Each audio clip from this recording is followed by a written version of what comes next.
orang sana itu takut COVID nggak sih, Pak? Sebenarnya kenapa yang terbaik itu adalah Swiss? Sinyal kita juga dipantau juga, pergerakan kita dari sinyal HP. Masyarakat Swiss terbukti tidak kemana-mana selama 3 bulan itu dilihat dari lokasi mobile phone mereka.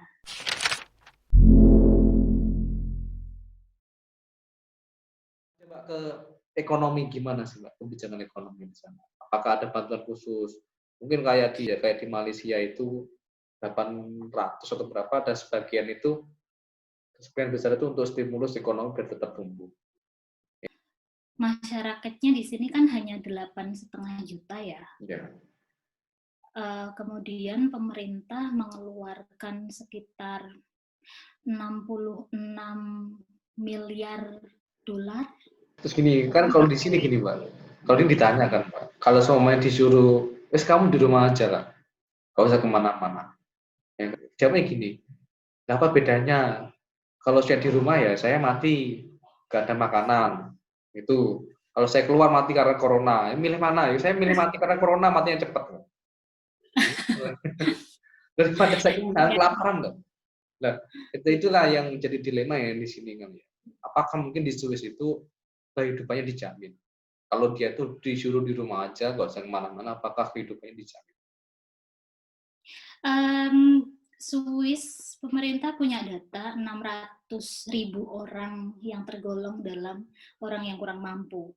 Jadi pemerintah bertanggung jawab untuk menanggung 600.000 orang itu.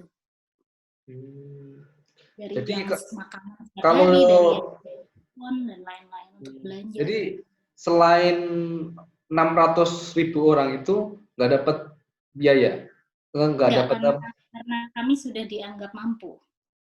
Oh, gitu. Jadi cuma orang miskin aja. Ya di sini juga aneh, Mbak.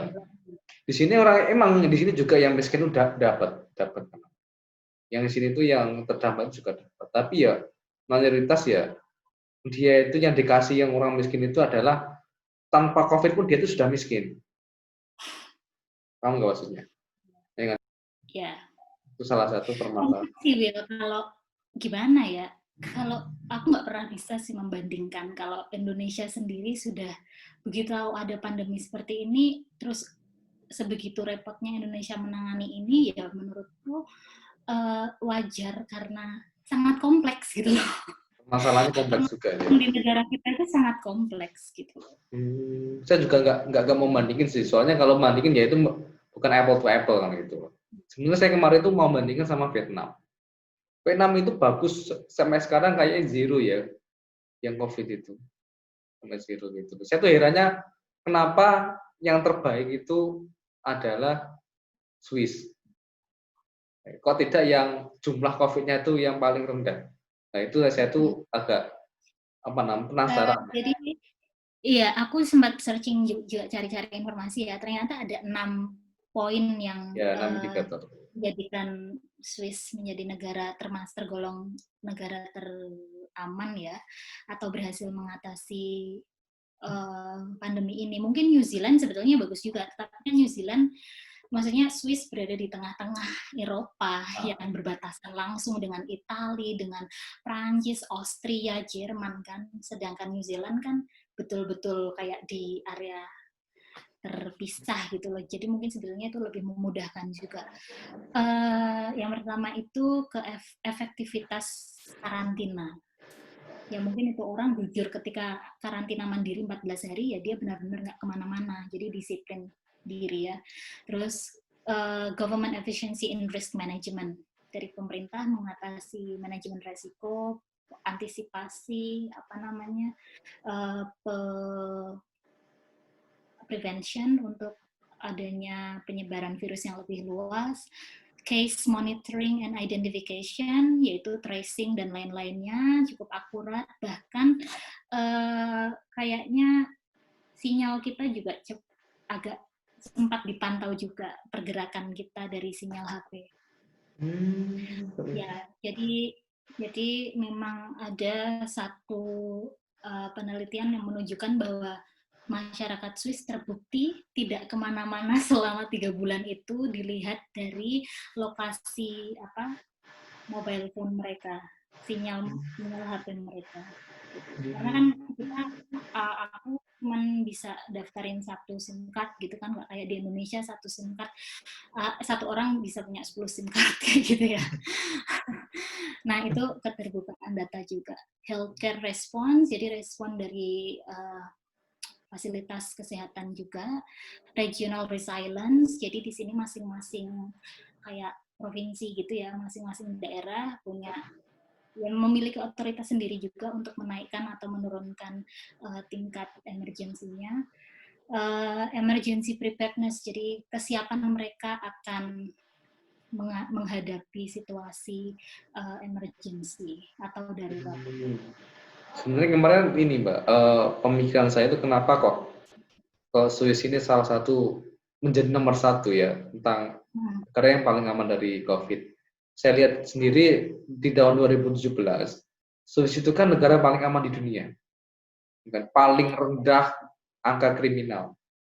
Nah, kalau paling rendah angka kriminal itu pasti salah satunya adalah ekonominya paling bagus.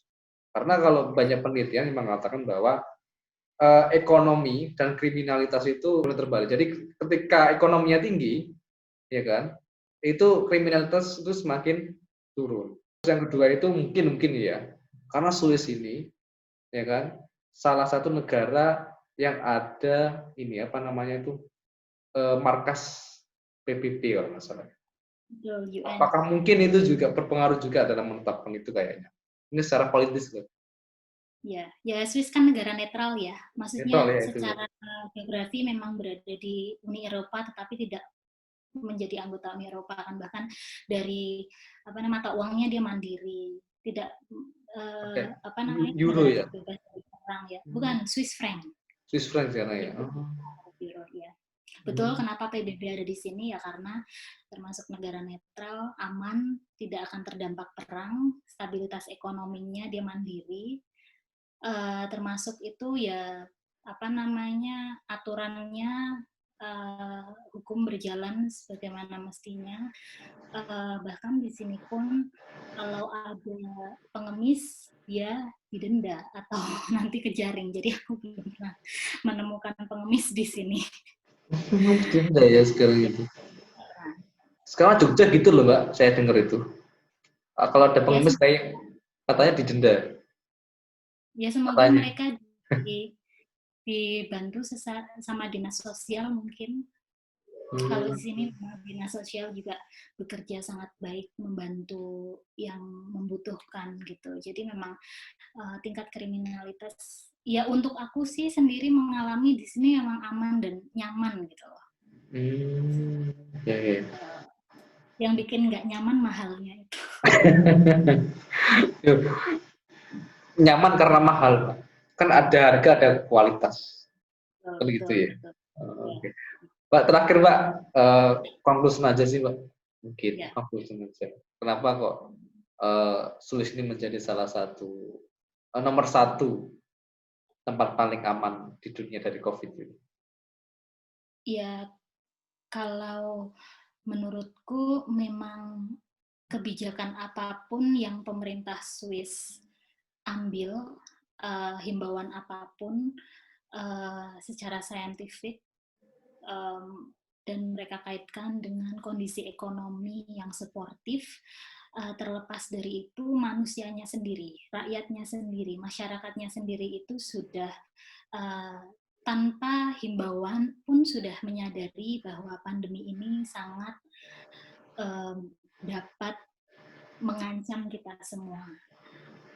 Mereka secara otomatis saling menjaga, melihat mana tetangga mereka yang membutuhkan bantuan.